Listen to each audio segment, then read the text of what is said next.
بسم الله الرحمن الرحيم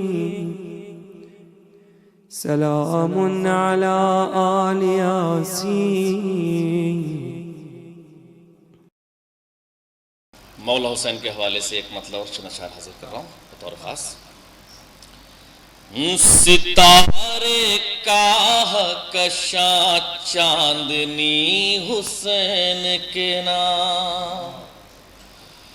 ستارے کا کشاں چاندنی حسین کے نام، ستارے کا کشاں چاندنی حسین کے نام،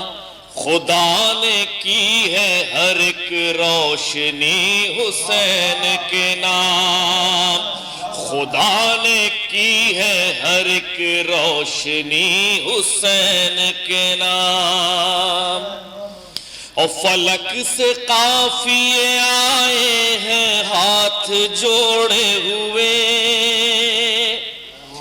فلک سے قافیے آئے ہیں ہاتھ جوڑے ہوئے، ردیف لے کے چلا ہے کوئی حسین کے نام، ردیف لے کے چلا ہے کوئی حسین کے نام۔ اور رسول پاک نے جس کو زباں چسائی تھی، رسول پاک نے جس کو زباں چسائی تھی، ہر ایک لفظ میرا ہے اسی حسین کے نام، ہر ایک لفظ میرا ہے اسی حسین کے نام۔ اور یہ میری سانسیں جو آتی ہیں اور جاتی ہیں،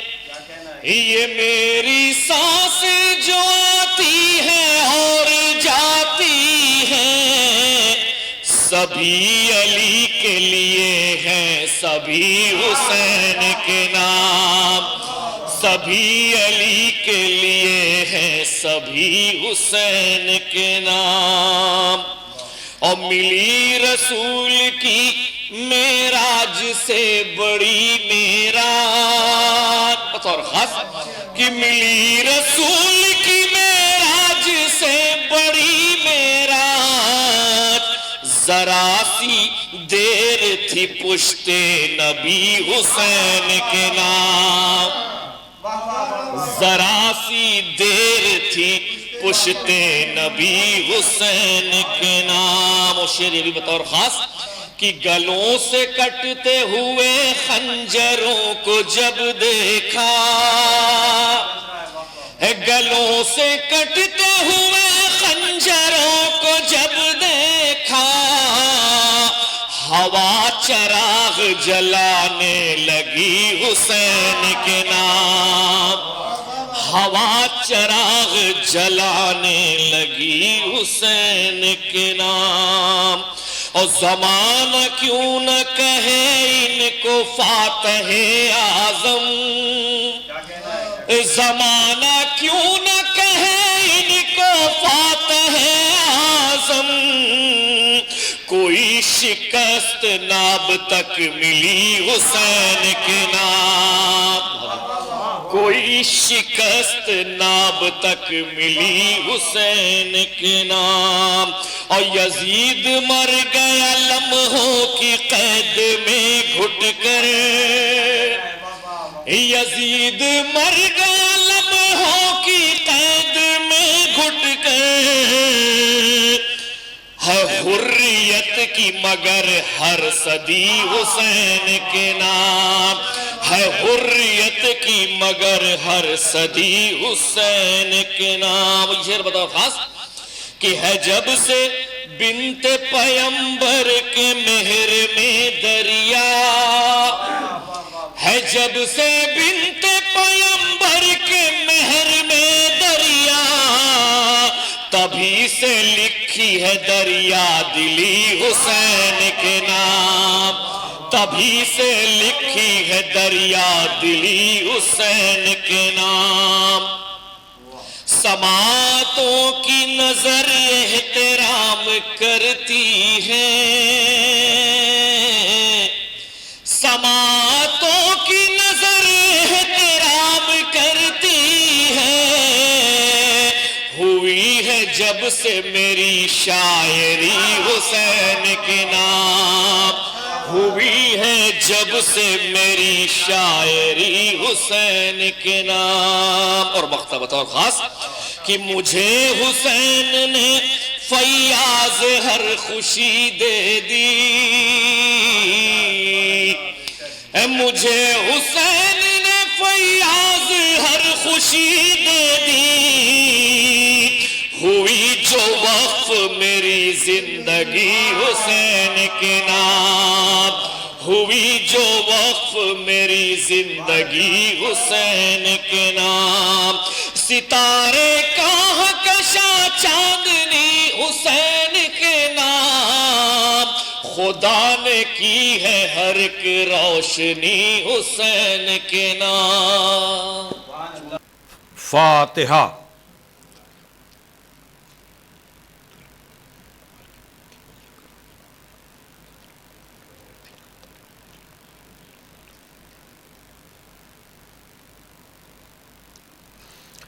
اعوذ باللہ من الشیطان اللعین الرجیم، بسم اللہ الرحمن الرحیم، الحمد للہ الذی ہدانا لہذا وما کننا لنہتدی لولا ان ہدانا اللہ، لقد جاءت رسل ربنا بالحق الصلاة والسلام علی النبی الامی العربی القرشی المکی المدنی البطحی الابتہی التہامی الدعف جیشات الاباطیل والدامغ صولات الازالیل، مولن الحق بالحق ابی القاسم محمد وآلہ الطیبین الطاہرین المعصومین المظلومین الذین اذھب اللہ عنہم الرجس وطہرہم تطہیرا، اللہم صلی اللہ علیہ وسلم، ولعنت اللہ علی اعدائہم اجمعین من الان الی یوم الدین، اما بعد فقد قال علی علیہ السلام ان اول الناس بالانبیاء اعلمہم بما جاؤوا بہ، ثم تلا ان اول الناس بابراہیم علی الذین اتبعوہ وہذا النبی والذین آمنوا واللہ ولی المؤمنین۔ صلوات بھیجے محمد وعلی محمد۔ بزرگان محترم و دوستان عزیز، محمدی ٹرسٹ لندن کے زیر اہتمام منعقد ہونے والا یہ عشرہ مجالس، جو اس سال ٹاؤن ہال لندن میں نہ ہو کر ہدایت ٹی وی اور یوٹیوب اور محمدی ٹرسٹ کے فیس بک پیج پر نشر کیا جا رہا ہے، یہ 1442 ہجری کا محرم ایک ایسے زمانے اور ایک ایسے ماحول اور ایسے حالات میں آیا ہے کہ جہاں ہم ایک جگہ جمع ہو کر کے ہمیشہ کی طرح سے ذکر سید الشہداء کا اہتمام نہیں کر پا رہے ہیں۔ اگر بعض مراکز میں یہ اہتمام ہے بھی تو بہت ہی محدود پیمانے پر، اس لیے زمانے کی ترقیوں سے فائدہ اٹھاتے ہوئے ہم نے سوشل میڈیا اور دیگر ذرائع ابلاغ کو ذکر حسین کو آپ لوگوں تک پہنچانے کا ذریعہ بنایا ہے۔ خداوند عالم سب کی توفیقات میں اضافہ فرمائے، اور یقیناً ہمارا موضوع اسی اعتبار سے ہے کہ عزاداری اور حالات حاضرہ، گزشتہ 2 مجلسوں میں تمہید کی منزل تھی اور عرض کیا گیا کہ گفتگو کا ذریعہ خدائے فصاحت، مولائے بلاغت، غالب علی کل غالب،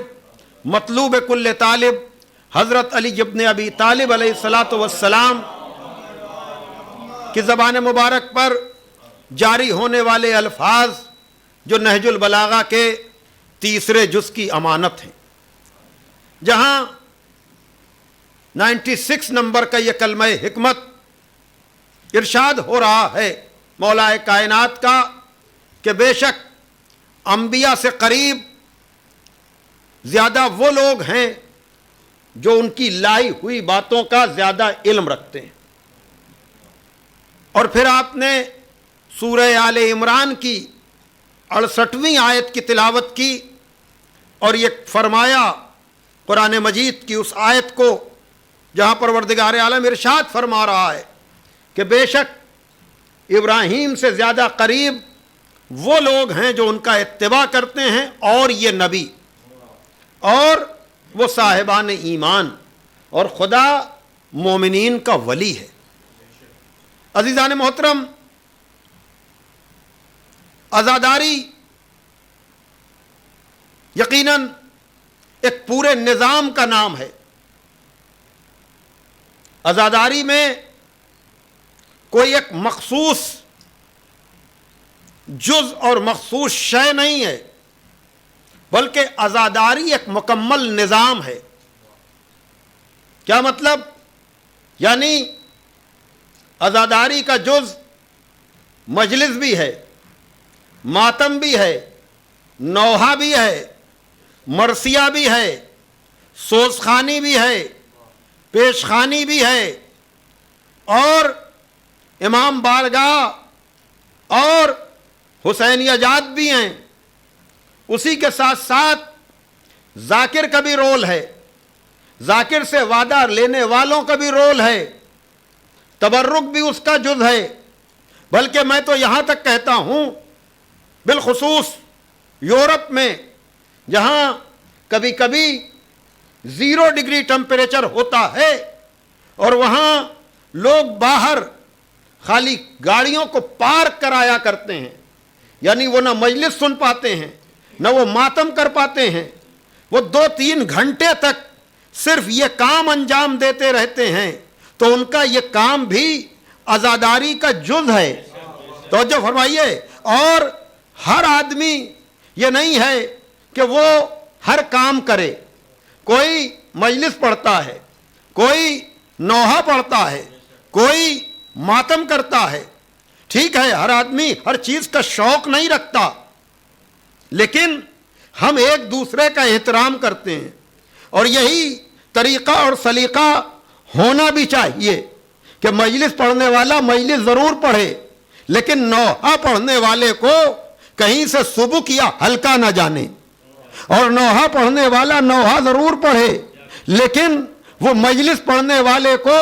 حقیر نہ سمجھے. ماتمی یقیناً مجلس کی روح ہیں، وہ جان ہیں، لیکن ان کو بھی اس پورے نظام کا خیال رکھنا چاہیے. کہنے کا مطلب یہ ہے کہ عزیزان محترم، عزاداری ایک پورا نظام ہے، لیکن عزاداری کے 2 بنیادی جز ہیں. توجہ کیجئے گا، عزاداری کے 2 بنیادی جز ہیں. ایک ہے گریہ بر حسین، دوسرے ہے زیارت قبر حسین. توجہ کیجئے گا، یعنی یہاں پر میں آپ کے سامنے جو باتیں عرض کرنا چاہ رہا ہوں دیکھیے گا آپ اس کو. ایک ہے گریہ بر حسین، دوسرے ہے زیارت قبر حسین.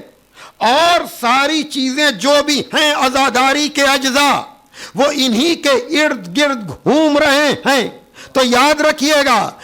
جو مجلس نہیں پڑھتا ہے ضروری نہیں ہے کہ اس کو مجلس پڑھنے کا شوق بھی ہو. جو نوحہ نہیں پڑھتا ضروری نہیں ہے کہ اس کو نوحہ پڑھنے کا شوق بھی ہو. توجہ کیجئے گا، لیکن یہ 2 وہ بنیادی جز ہیں، ایک گریہ بر حسین، دوسرے زیارت قبر حسین. یہ وہ 2 چیزیں ہیں کہ جس کی تمنا ہر عزادار کو ہے، ہر ماتمی کو ہے، ہر مجلس پڑھنے والے کو ہے کہ اگر 2 آنسو بنام حسین نکل آئیں تو اس کی خلقت کا مقصد پورا ہو جائے، یا اگر اس کا وجود کربلا تک پہنچ جائے، یا دور سے وہ حسین کو سلام کر لے. صلوات بھیجے محمد وآل محمد پر. توجہ فرما رہے ہیں، یعنی 2 ایسی چیزیں ہیں، اور یہی وہ چیزیں ہیں کہ جو ہر حال میں،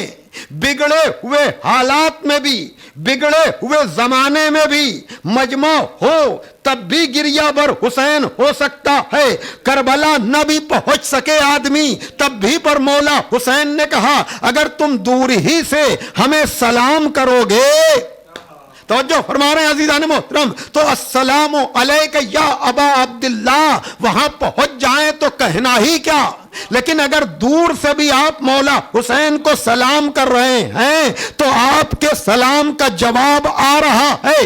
اور یاد رکھیے گا یہ مجلسیں جس کیفیت میں بھی ہوں, جن حالات میں بھی ہوں, جس زمانے میں بھی ہوں, عام طور سے ہم مجلس کے بعد یا نماز کے بعد جو سلام کرتے ہیں بظاہر یہ سمجھتے ہیں کہ ہم یہ مولا حسین کو سلام کر رہے ہیں, لیکن حقیقت میں یہ سلام نہیں ہے بلکہ یہ اس سلام کا جواب ہے جو آپ نے ان حالات میں بھی ہم تک پہنچایا تھا کہ جب ان کے پاس کچھ نہیں تھا, لیکن وہاں بھی انہوں نے کہا تھا جب قید سے چھٹ کر وطن جانا تو میرے چاہنے والوں کو میرا سلام کہنا. تو یہ مجلس میں ہماری آمد نہیں ہے, یہ قریب و دور سے ہمارا سلام نہیں ہے, بلکہ وہ مولا حسین کے سلام کا جواب ہے جو 61 ہجری میں انہوں نے ہم تک پہنچایا تھا. صلوات بھیجے محمد والے محمد.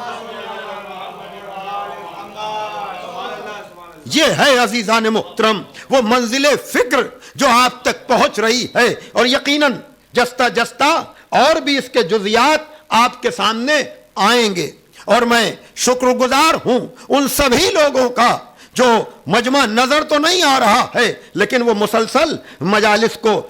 سن بھی رہے ہیں اور یقیناً ہمت افزائی بھی کر رہے ہیں. تو یہ وہ منزل ہے عزیزان محترم. تو میں نے گفتگو کے لیے جن الفاظ کو ذریعہ بنایا ہے اس میں آغاز ہوتا ہے انبیاء کے تذکرے سے کہ انبیاء سے زیادہ قریب کون؟ جو ان کی لائی ہوئی باتوں کا زیادہ علم رکھتا ہے. اب میں نے جیسا کہ عرض کیا تھا کہ وراثت انبیاء پہ گفتگو ہوگی, لیکن انبیاء سے پہلے میں ایک اور بات عرض کرنا چاہتا ہوں. جیسا کہ میں نے کہا عزاداری کے بہت سے اجزاء ہیں, لیکن اس کا ایک اہم ترین جز ذکر ہے. جمع ہوتے ہیں ہم گریہ بر حسین کے نام پر, لیکن تذکرے سب کے ہوتے ہیں. تو اگر اور سارے تذکروں کو تو میں کروں گا ہی, لیکن اصل اساس جو بنے گی تذکروں میں بھی وہ ہے نظریہ توحید. تو جو کیجئے گا دیکھیے کہاں سے میں بات کو لے جا رہا ہوں, وہ ہے نظریہ توحید. یعنی مجلس کے موضوعات تو آپ نے پتہ نہیں کتنے سنے اور کتنے سنیں گے. یعنی انبیاء کی نسبت سے اگر آپ لیں تو وراثت انبیاء پوری مجلس کا جز بن جاتی ہے. یعنی جناب آدم کا تذکرہ ہو تو موضوع ہو جائے آدم اور حسین, جناب نوح کا ذکر ہو تو جناب نوح اور حسین, جناب موسیٰ کا ذکر ہو تو موسیٰ اور حسین, جناب ابراہیم کا ذکر ہو تو ابراہیم اور حسین, جناب اسماعیل کا ذکر ہو تو اسماعیل اور حسین. آپ ذرا موضوع کی وسعت دیکھ رہے ہیں. لیکن میں بندوں تک تو بعد میں آؤں گا, لیکن پہلے تو یہ ذکر ہو جائے کہ توحید اور حسین, حسین کا خالق اور حسین, حسین کا مالک اور حسین. توجہ کیجئے گا. تو یہ مجلس خالی انبیاء کے تذکروں سے منور نہیں ہوتی, بلکہ اس مجلس میں نظریہ توحید پر بھی گفتگو ہوتی ہے, نظریہ لا الہ پر بھی گفتگو ہوتی ہے. ایک صلوات دیجئے محمد والے محمد پر. توجہ فرما رہے ہیں عزیزان محترم. تو عزاداری اور حالات حاضرہ کا یہ موضوع کتنا وسیع ہے کہ اشرے نہیں بلکہ مسلسل, اور یہ جو ہمارے یہاں مختلف موضوعات نظر آتے ہیں وہ سارے موضوعات اس میں سمٹ جاتے ہیں. لیکن آج میں آپ کو اس منزل پر روکوں گا کہ تذکرہ توحید اور حسین, نظریہ لا الہ اور حسین. تو کیا کہنا خواجہ اجمیری کا, جہاں انہوں نے کہا عجیب منزل ہے عزیزان محترم کہ جہاں پر خواجہ اجمیری نے واقعاً نظریہ توحید کے حوالے سے امام حسین کو اپنی ربائی میں اللہ اکبر جو نذرانہ عقیدت، جو خراج عقیدت پیش کیا ہے، حقہ کے بنائے شاست حسین بادشاست حسین دینست حسین دیپناست حسین سرداد نداد دست در دست یزید حقہ کے بنائے لا الہ حسین۔ بھائی توجہ کیجئے گا، دیکھیے میں آپ کو آئندہ کی مجالس میں جناب ابراہیم تک لاؤں گا، لیکن ابراہیم جیسے موحد نے جو کعبہ بنایا وہ اللہ ہی کی عبادت کے لیے تو بنایا۔ اور یاد رکھیے گا، چاہے انبیاء ہوں، چاہے انبیاء کے لائے ہوئے پیغام ہوں، یا جناب ابراہیم کا بنایا ہوا کعبہ ہو، یہ سب اسی وقت سمجھ میں آئے گا جب ذات واجب سمجھ میں آئے۔ توجہ کیجئے گا، اور یہ چاہے نماز ہو، چاہے روزہ ہو، چاہے حج ہو، چاہے زکوٰۃ ہو، چاہے ساری عبادتیں ہوں، یہ سب کچھ عزیزان محترم اسی وقت آپ کی سمجھ میں آئیں گی جب آپ کا نظریہ توحید کا کانسیپٹ کلیئر ہو۔ اگر یہ نظریہ آپ کا واضح نہیں ہے تو میں اکثر یہ کہتا ہوں کہ اگر معرفت کے ساتھ ہے تو نماز سے بڑی کوئی عبادت نہیں، یعنی معرفت خالق کے ساتھ ہے تو اس بلند پیشانی کا زمین پہ جانا اس سے اچھی کوئی عبادت نہیں، اور اگر یہ بغیر معرفت کے ہے تو اس سے بڑا کوئی ڈھکوسلا نہیں۔ ایک صلوات دیجئے محمد والے محمد پر۔ بھائی توجہ فرما رہے ہیں عزیزان محترم، تو اب اگر اس مرحلے کو آپ کو طے کرنا ہے تو ہمیں ماننا پڑے گا کہ ہم حسین ابن علی کو، جن کی مجلس میں ہم جمع ہیں یا جو ہم دور سے سن رہے ہیں، مجمع نہ ہو تب بھی پر، تو پہلے اس رشتے کو ہم جانیں کہ شاست حسین کے بعد حقہ کے بنائے لا الہ است حسین۔ اس لیے کہ کل منزل مصائب میں جہاں پر گفتگو رکی تھی، آج وہیں سے گفتگو مسلسل ہو رہی ہے کہ یزید نے مطالبہ بیعت کیا، توجہ کیجئے گا، اور حسین ابن علی نے اس بیعت کا انکار کیا۔ توجہ کیجئے، کیوں؟ اس لیے کہ جو لا الہ الا اللہ کی بنیاد ہو، یا لفظوں کو بدل دوں کہ حسین بنیاد لا الہ جب ہی سمجھ میں آئیں گے جب لا الہ سمجھ میں آئے۔ بھائی توجہ کیجئے گا، دیکھیے کلمہ تو سب پڑھتے ہیں، لا الہ الا اللہ تو سب کہتے ہیں، لیکن کتنوں نے کلمہ پڑھتے ہوئے مفہوم لا الہ کو سمجھا؟ توجہ کیجئے گا، لا الہ الا اللہ کا مطلب کیا ہے؟ لا الہ کا مطلب یہ ہے کہ کوئی طاقت نہیں، کوئی قوت نہیں، کوئی اقتدار نہیں، کسی کی حکومت نہیں سوائے اس کے، بھائی توجہ کیجئے گا، سوائے ہمارے پیدا کرنے والے کے، سوائے خالق کے، سوائے مالک کے، سوائے رازق کے، کوئی اور اللہ، بھائی توجہ کیجئے گا، سب کچھ وہی ہے۔ تو لا الہ جب تک آدمی کو کہنا نہ آئے اس وقت تک الا اللہ کا کوئی فائدہ نہیں۔ بھائی توجہ کیجئے گا، جب تک لا الہ کہنا نہ آئے، یعنی دوسری طاقتوں کا جب تک انکار نہ ہو اس وقت تک الا اللہ کا کوئی فائدہ نہیں۔ اور یزید اپنے کو طاقت سمجھ کر حسین سے بیعت مانگ رہا تھا۔ وہ اور ہیں جو لا الہ بھی کہتے ہیں اور دوسروں کے سامنے جھکتے بھی ہیں اور ہم پر الزام لگاتے ہیں شرک کا، یعنی جھکیے آپ دوسری طاقتوں کے سامنے اور الزام حسین والوں پر لگائیے۔ یاد رکھیے گا، حسینی جو مفہوم قربانی حسین کو سمجھے ہوئے ہے وہ کسی اور کو طاقت سمجھ ہی نہیں سکتا، جب دوسرا موضوع ہو جائے گا۔ لیکن مجھے تو آپ کو یہیں پر روک کر رکھنا ہے کہ عزیزان محترم، ایک مرتبہ جب مطالبہ ہوا اور حسین ابن علی نے کہا مجھ جیسا یزید جیسے کی بیعت نہیں کر سکتا. بھائی توجہ کیجئے گا, یہیں پر کل گفتگو رکی تھی نا کہ انکار بیعت. تو کیا کہا حسین ابن علی نے کہ مجھ جیسا یزید جیسے کی بیعت نہیں کر سکتا. ایک تو حسین نے سلسلے کا تعارف کرا دیا کہ میں اکیلا نہیں ہوں, ہم جیسے بھی ہیں, اور یزید بھی تنہا نہیں ہے, یزید جیسے بھی ہیں. تو مجھے اور نام لینے کی ضرورت نہیں ہے, حسین جیسے بھی ہیں, یزید جیسے بھی ہیں. اب اپنے اپنے مقدر کی بات ہے, کون حسین جیسوں کو مانتا ہے, کون یزید جیسوں کو مانتا ہے. صلوات بھیجے محمد وآل محمد پر. تو بہرحال اب مولا حسین نے کہا کہ مجھ جیسا یزید جیسے کی بیعت نہیں کر سکتا, اور اس نتیجے میں حسین نے کیا انکار. اب اس انکار سے پتا چلا کہ الا اللہ کیا ہے. توجہ کیجئے گا, جہاں پر آج ظاہر سی بات ہے کہ جب ہم آج دوسری محرم تک آ گئے ہیں اور ورود کربلا کا تذکرہ ہونا ہے, تو اس انکار کی طاقت کو بھی ہم سمجھ لیں کہ جہاں پر عجیب طرح سے کہنے والے نے کہا کہ یوں تل ملا گیا تھا پیمبر کا مہجبی, غصے سے بار بار الٹتا تھا آستین, بیعت کا جب سوال اٹھا کہہ دیا نہیں, بیعت کا جب سوال اٹھا کہہ دیا نہیں. واللہ اس نہیں نے رکھی آبروئے دین,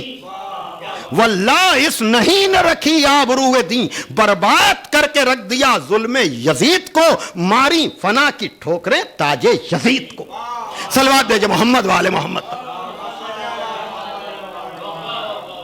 واللہ اس نہیں نے رکھی آبروئے دین. توجہ فرما رہے ہیں. تو اس نہیں کو عزت کس سے ملی؟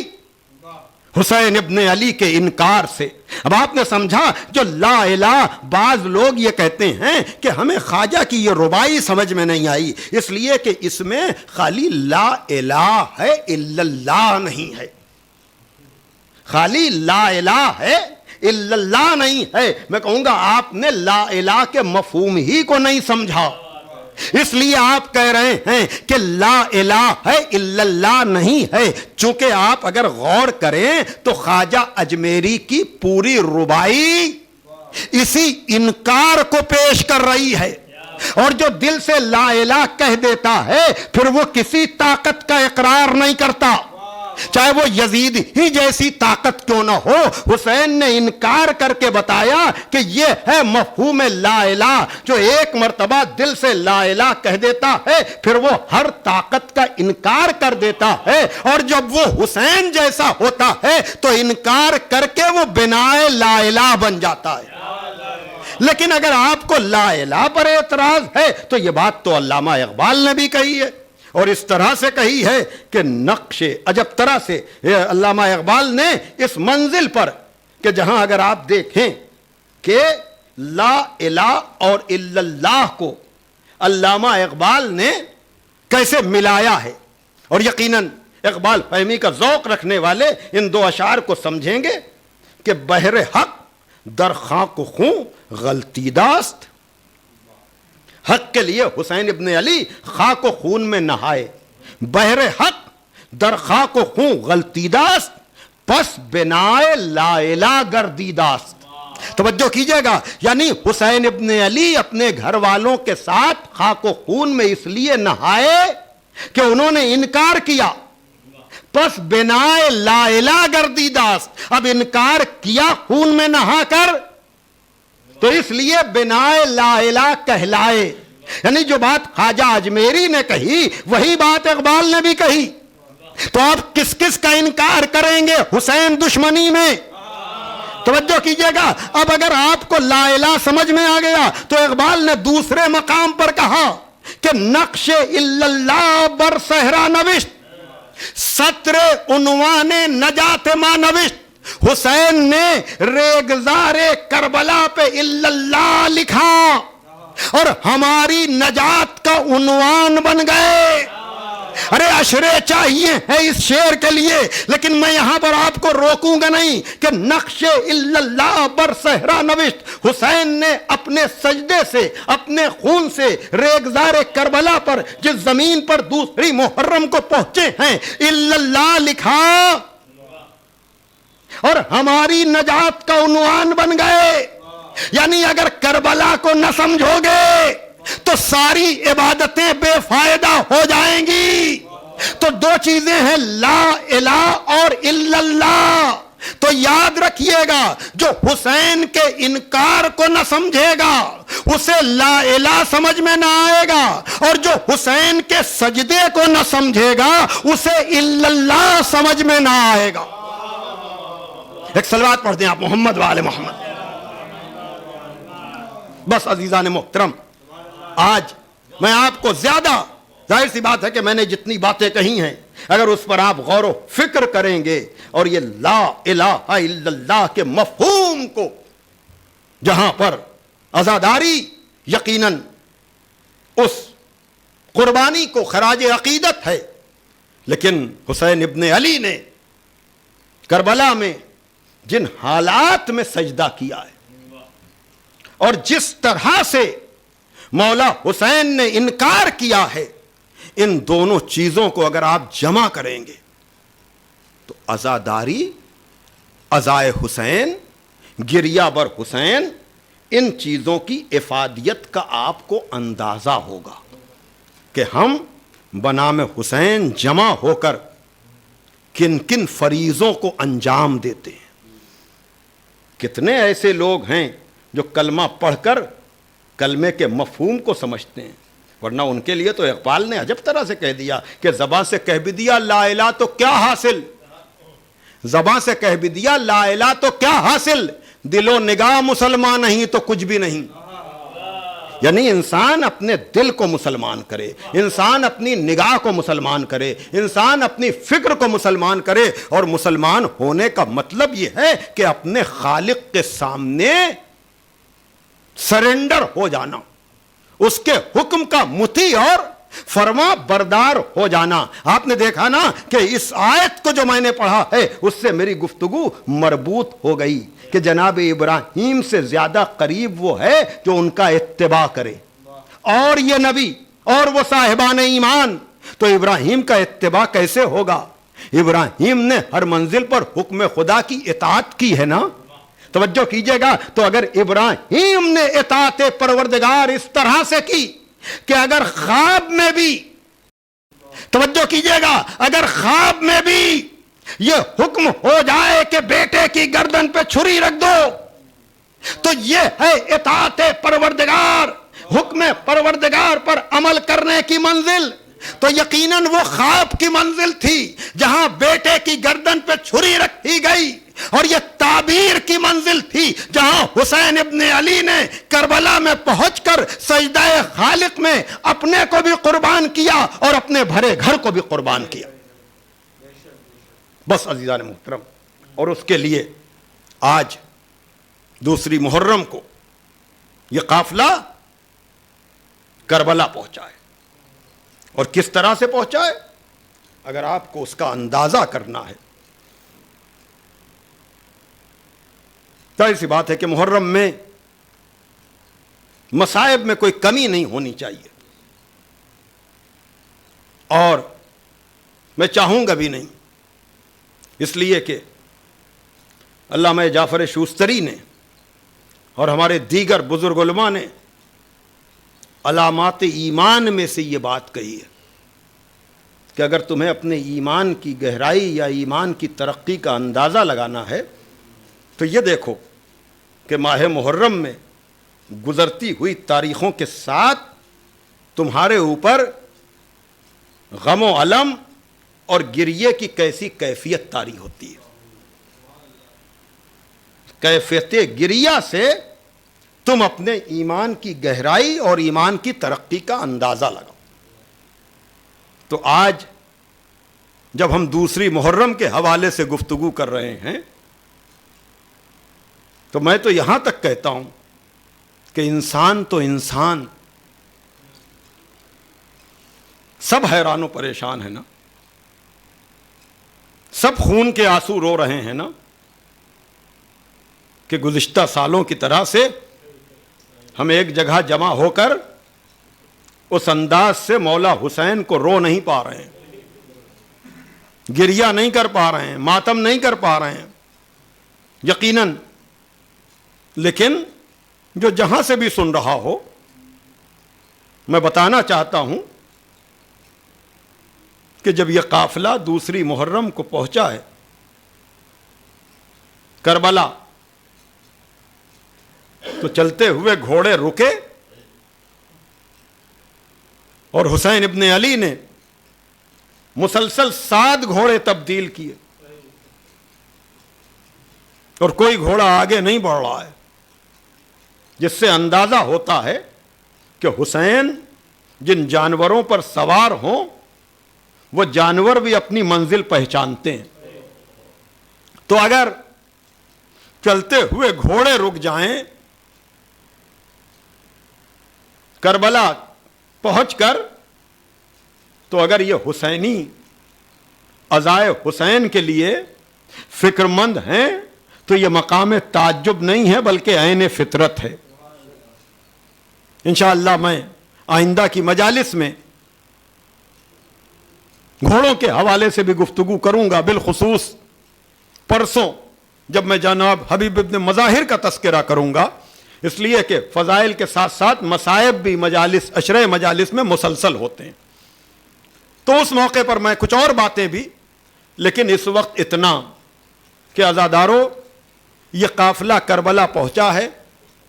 دوسری محرم کو ترائی کے کنارے خیمے لگائے گئے ہیں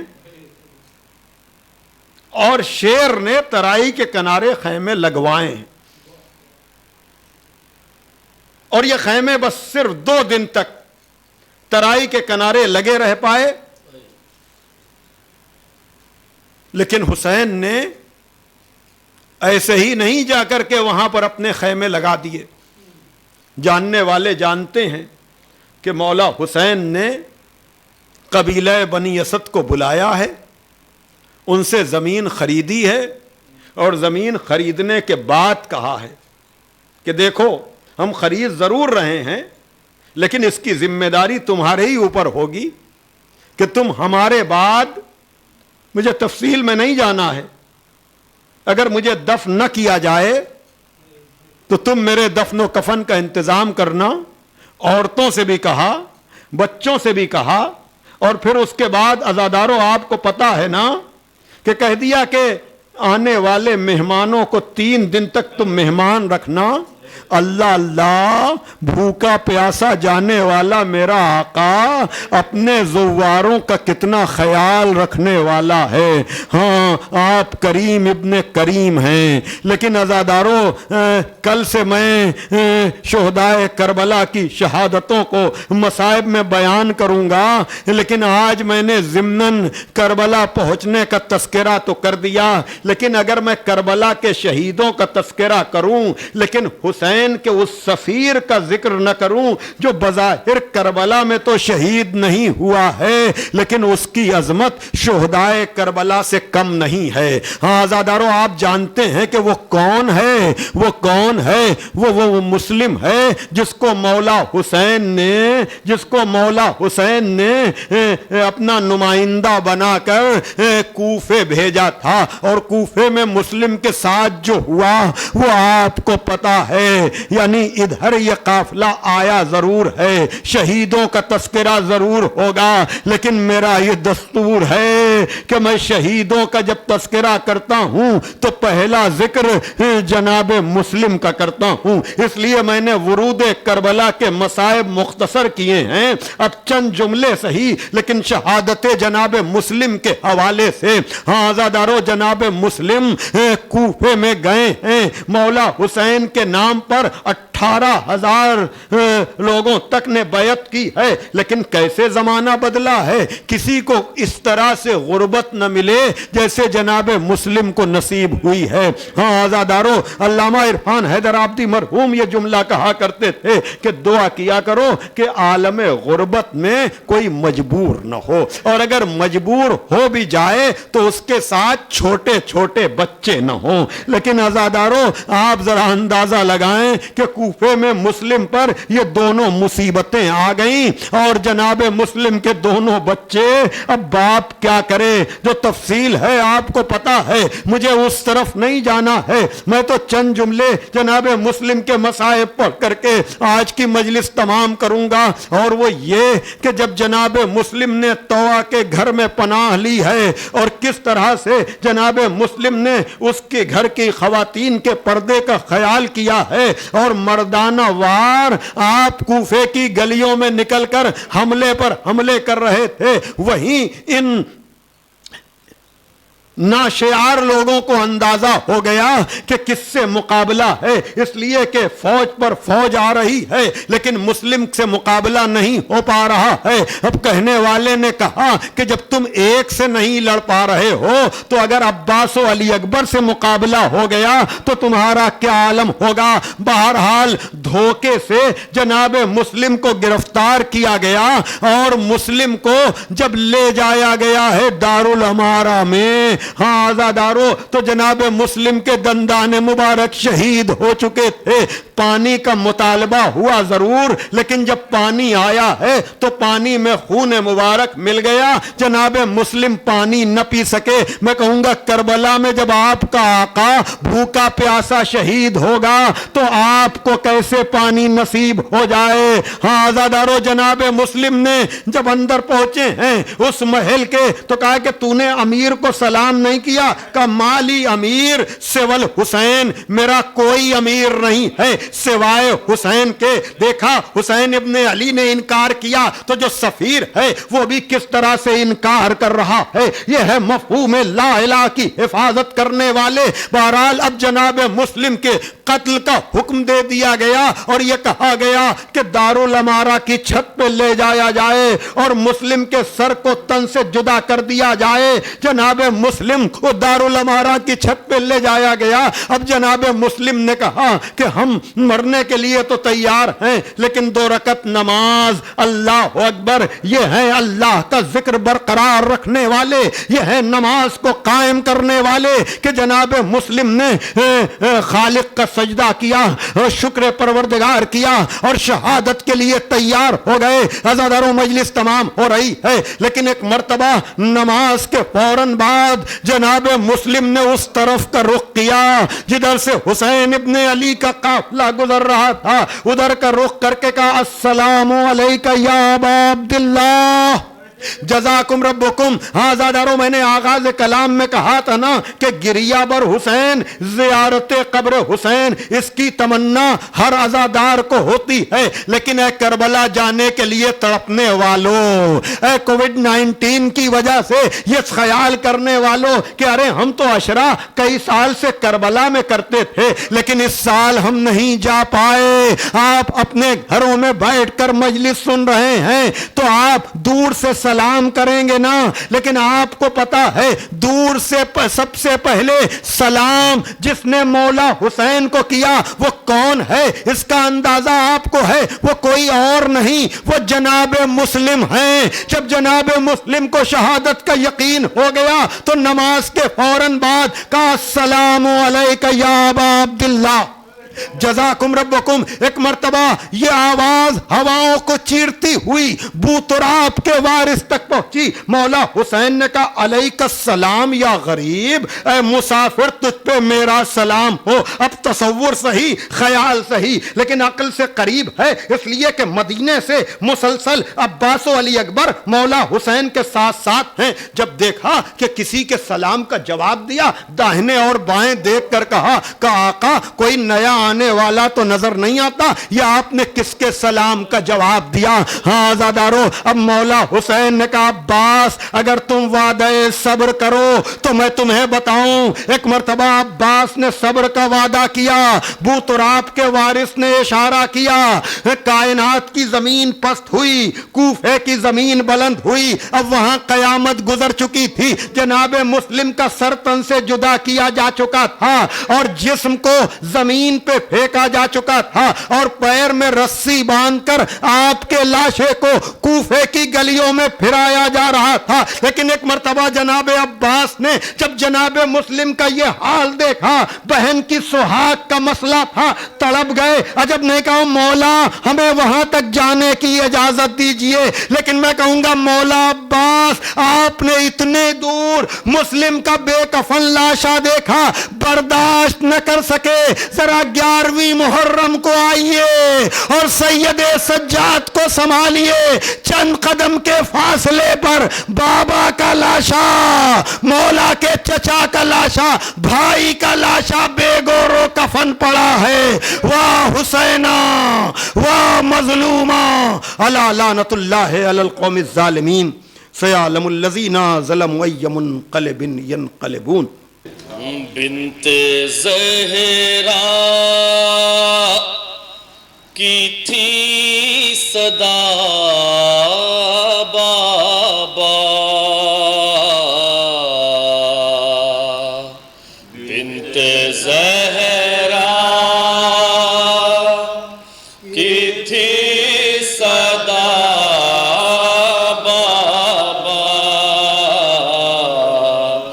بنت زہرا کی تھی صدا بابا، بنت زہرا کی تھی صدا بابا، لٹ گیا میرا قافلہ بابا، بنت زہرا کی تھی صدا بابا، بنت زہرا کی تھی صدا بابا،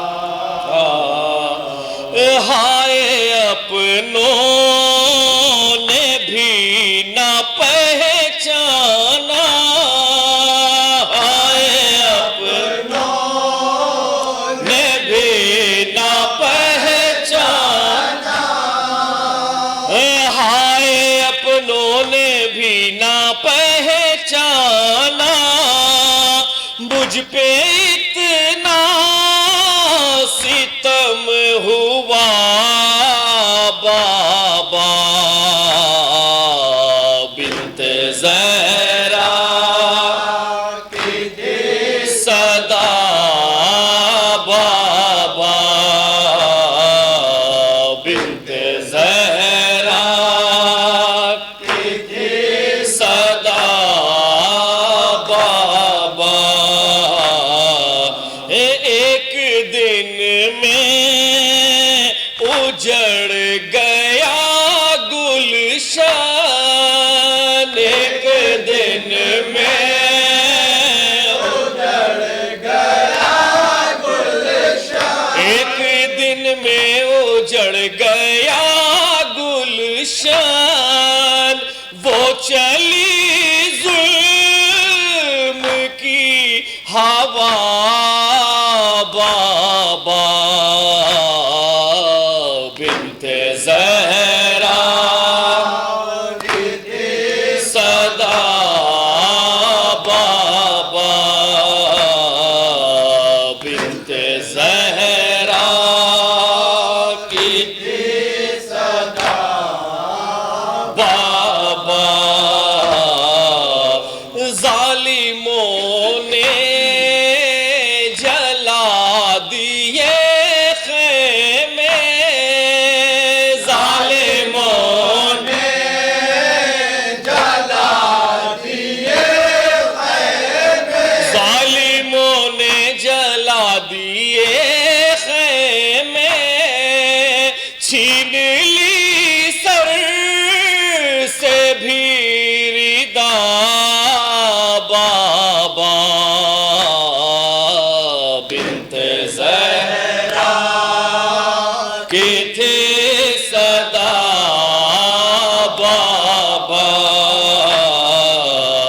بنت زہرا کی تھی صدا بابا تیر مارا ہے نانے اصغر کو تیر مارا ہے نانے اصغر کو تیر مارا ہے ننھے اصغر کو ظلم کی تھی یہ انتہا بابا بنت زہرا کی تھی صدا بابا بنت زہرا کی تھی صدا بابا ہے پیاسی بچی لہد میں سوتی ہے پیاسی بچی لہد میں سوتی ہے پیاسی بچی لہد میں سوتی ہے العطش کی لیے صدا بابا بنت زہرا کی تھی صدا بابا بنت زہرا کی تھی صدا بابا ہے کیسے فیاض بھولوں وہ منظر کیسے فیاض بھولوں وہ منظر کیسے فیاض بھولوں وہ منظر جب کاٹا بھائی کا گلا بابا بنت زہرا کی تھی صدا بابا بنت زہرا کی تھی صدا بابا لٹ گیا میرا قافلہ بابا شبیر تیری غربت کی قسم میں تجھ کو کفن پہنا دیتی شبیر تیری غربت کی قسم میں تجھ کو کفن پہنا دیتی شبیر تیری غربت کی قسم میں تجھ کو کفن پہنا دیتی شبیر تیری غربت کی قسم میں تجھ کو کفن پہنا دیتی شبیر تیری غربت کی قسم میں تجھ کو کفن پہنا دیتی کوثر کے تجھے چھینکے دیتی کوثر کے تجھے چھینکے دیتی زمزم سے تجھے نہلا دیتی شبیر تیری غربت کی قسم میں تجھ کو کفن پہنا دیتی شبیر تیری غربت کی قسم میں تجھ کو کفن پہنا دیتی افسوس یہ دیس پر آیا ہے ورنہ میں تمہاری میت پر افسوس یہ دیس پر آیا ہے ورنہ میں تمہاری میت پر انبار لگاتی کلیوں کے انبار لگا آتی گلیوں کے پھولوں کا می برسا دیتی شبیر تیری غربت کی قسم میں تجھے کو کفن پہنا دیتی شبیر تیری غربت کی قسم میں تجھے کو کفن پہنا دیتی آوارہ وطن پابند رسن پھر کیسی ردا کیا غسل و کفن آوارہ وطن پابند رسن پھر کیسی ردا کیا غسل و کفن گر ہوتا مدینہ بھائی میرے گر ہوتا مدینہ بھائی میرے روزہ بھی تیرا بنوا دیتی شبیر تیری غربت کی قسم میں تجھے کو کفن پہنا دیتی شبیر تیری غربت کی قسم میں تجھے کو کفن پہنا دیتی یہ غیرت ہاشم کی میرے زنجیر تھی پیروں میں ورنہ یہ غیرت ہاشم کی میرے زنجیر تھی پیروں میں ورنہ پامال نہیں ہوتا لاشا پامال نہیں ہوتا لاشا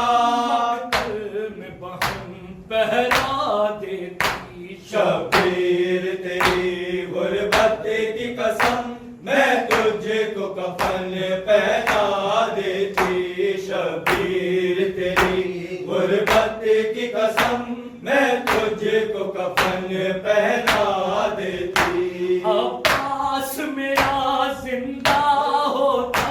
یا اذن وفا مجھ کو دیتا عباس میرا زندہ ہوتا یا اذن وفا مجھ کو دیتا ہی نہیں تھا پھر تجھ کو ممکن ہی نہیں تھا پھر تجھ کو باقی کا لقب دنیا دیتی شبیر تیری غربت کی قسم میں تجھے کو کفن پہنا دیتی شبیر تیری غربت کی قسم میں تجھے کو کفن پہنا دیتی ہے ہاتھ رسن بستا میرے سجاد سلا سل میں جگڑا ہے ہاتھ رسن بستا میرے سجاد سلا سل میں جگڑا ورنہ تو کسی بھی طرح سے ورنہ تو کسی بھی طرح سے بھائی کو کفن پہنا دیتی شبیر تیری غربت کی قسم میں تجھے کو کفن پہنا دیتی شبیر تیری غربت کی قسم میں تجھے کو کفن پہنا دیتی اظہار ہے دل کے زخموں کا زینب کا یہی کہنا مظہر اظہار ہے دل کے زخموں کا زینب کا یہی کہنا مظہر عادت ہے فریبی دنیا کی عادت ہے فریبی دنیا کی ہے زخم بہت گہرا دیتی شبیر تیری غربت کی قسم میں تجھے کو کفن پہنا دیتی شبیر تیری غربت کی قسم میں تجھے